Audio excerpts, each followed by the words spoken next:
This is John Monson, your host for Rural Ruckus Radio and Podcast. And today we have a special guest from Compeer Financial. And it's somebody that I've worked with for a number of years who I have enormous respect for.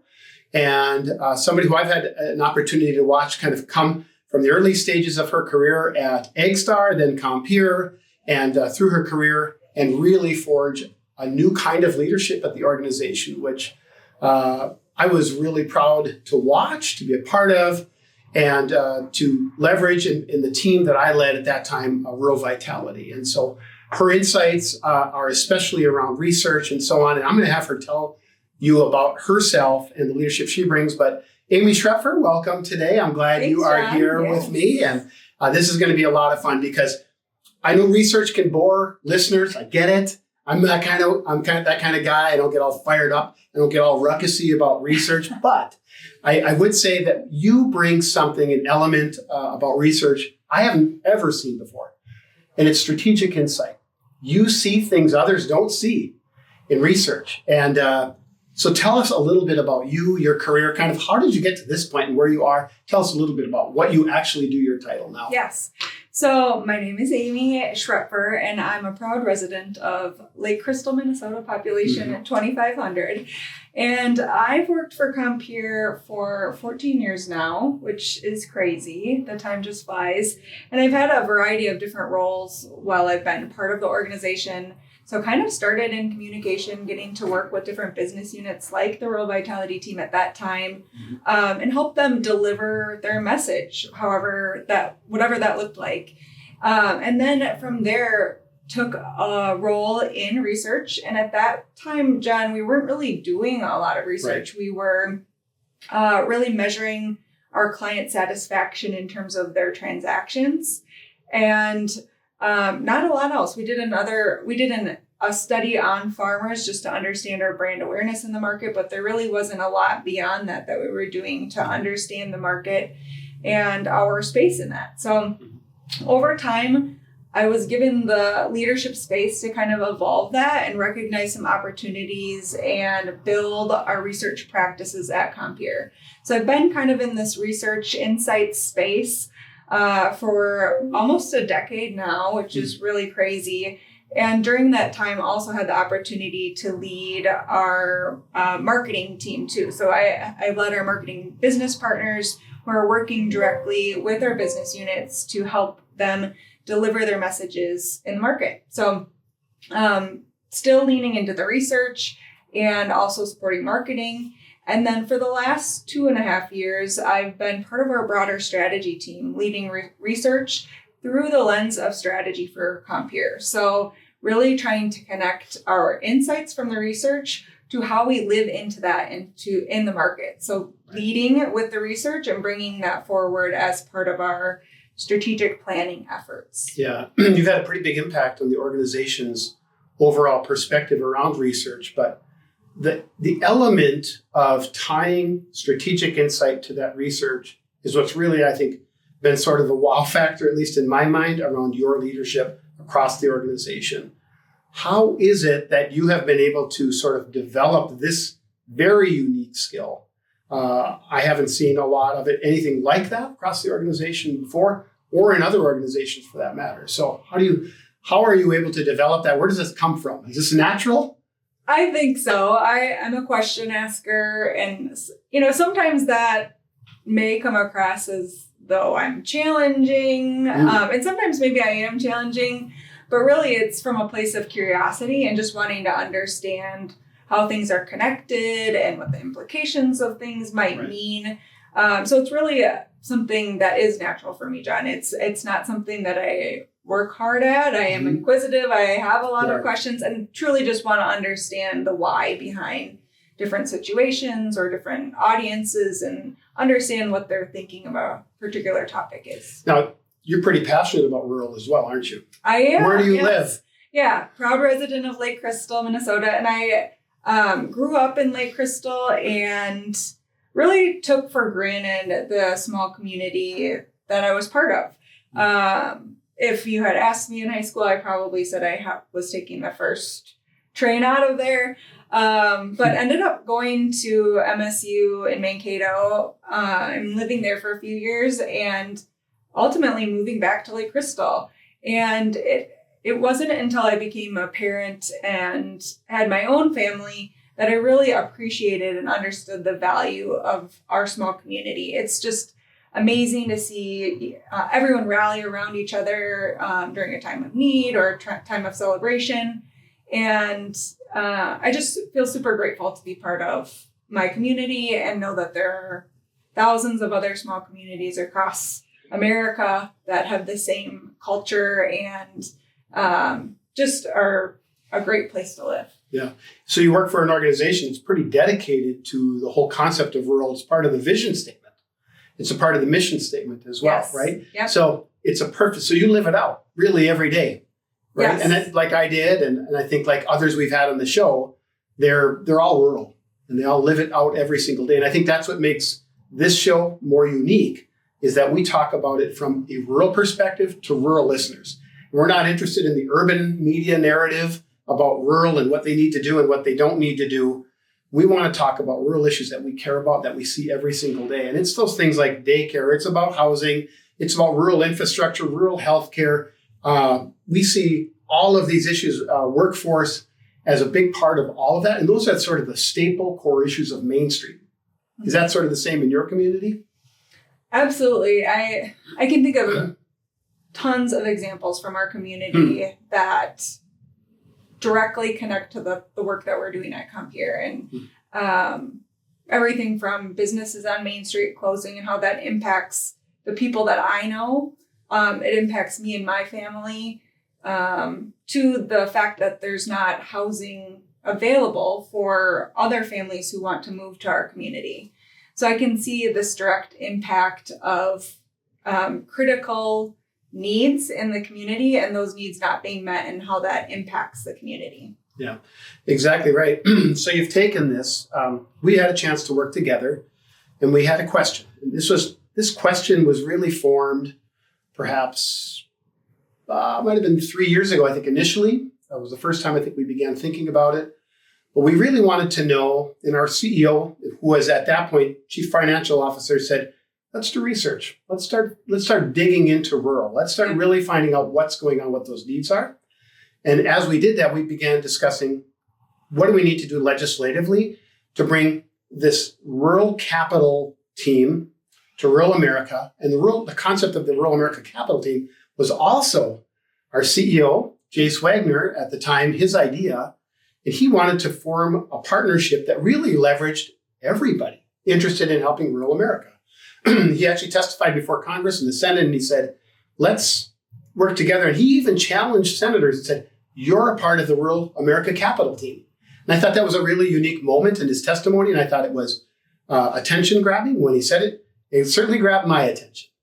And so we began to ask, if we're going to focus on legislation, what does the research really begin to say? So we hired somebody to really look into this and understand what's going to happen. And I think the compelling part about this is we didn't start with a premise that they wanted to prove out. We started with the premise of asking broad, open-based questions and try to understand what's happening. So give us a broad perspective about how that began. You were really the brains behind how we formulated this and the way that we did it. Maybe explain a little bit more behind that. Yeah, and do you mind if I back us up just a little bit? I would be happy. Okay. I always jump out ahead. Actually, it's been interesting to kind of reflect on this journey and how we got to where we are today. And it really started with a research project that we did around large agribusinesses. And we had a hypothesis that they needed housing for their workforce and we weren't meeting that need. They weren't meeting that need. They were running into challenges there. And as part of that research, we found that the needs were far greater than just housing for their workforce. It was everything from bringing a point of view around how we bring people together in rural America. It was the infrastructure to bring rural hospitals and clinics to their communities. The needs were just far greater than housing. And they really had an expectation that Compeer played a role in supporting all of their needs, not just financing for their ag businesses or for housing.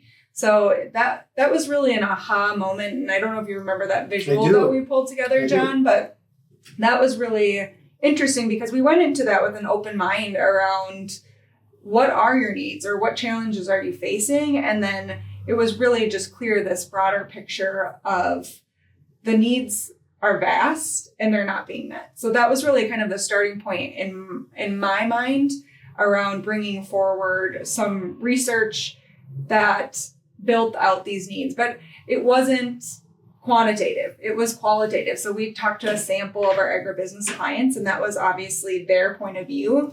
But in order to make progress, then we decided some quantitative, some hard numbers would be really helpful to tell this story, which is when we brought in Escalent to help us build out a model really to understand the gaps in community facilities at that time. Yeah.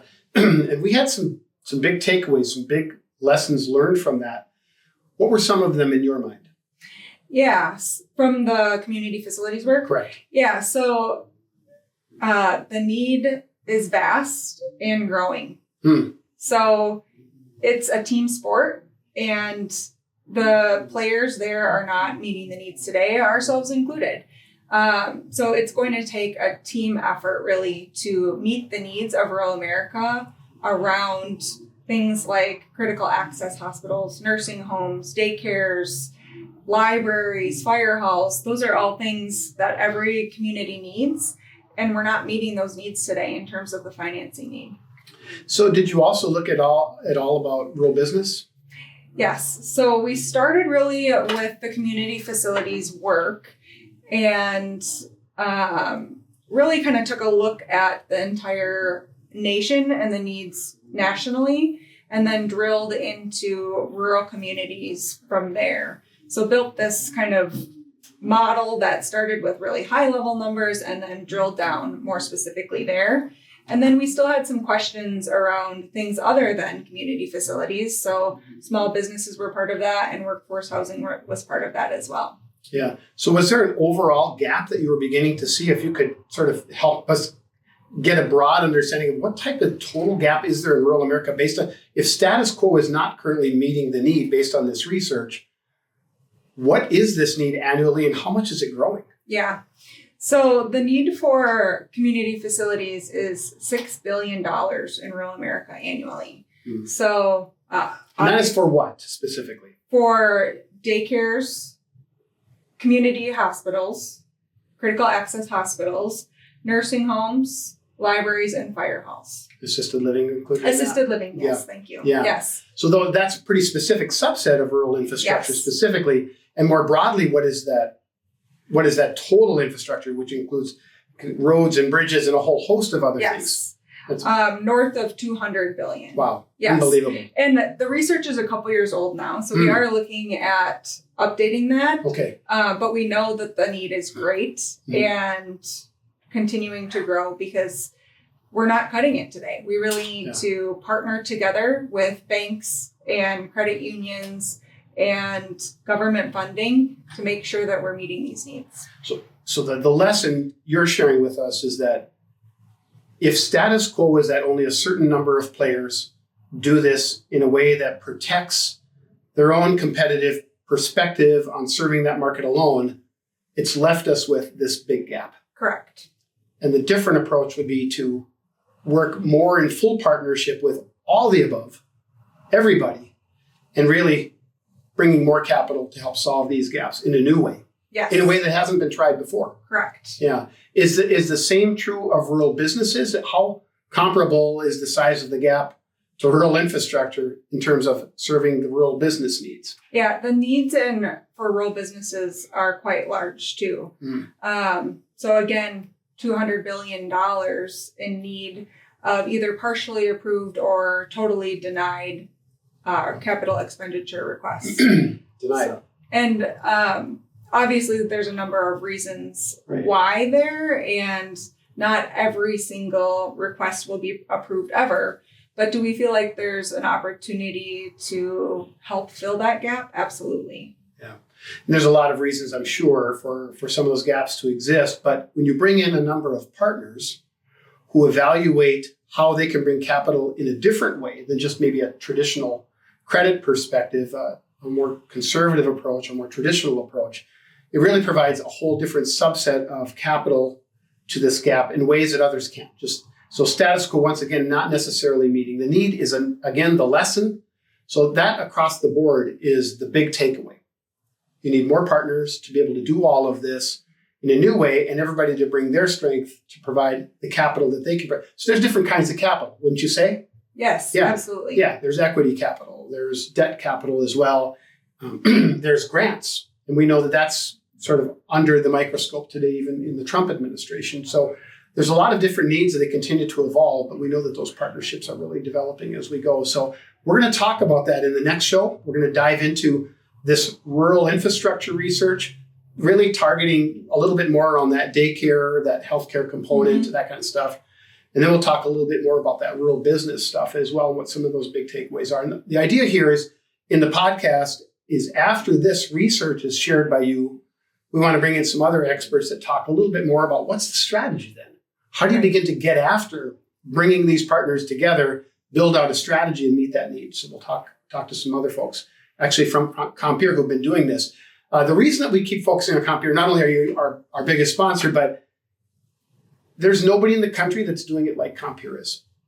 And so when we were doing it, when I led the team, we began to forge this vision and this partnership around it. We really wanted people to understand this need and that status quo is not working. And it never has. And it's sort of a quiet transformation that has to happen. And that's really what we want to highlight, beginning with you, Amy, especially in our next show. So this is John Monson signing off with Rural Ruckus Radio and Podcast. Join us for our next show.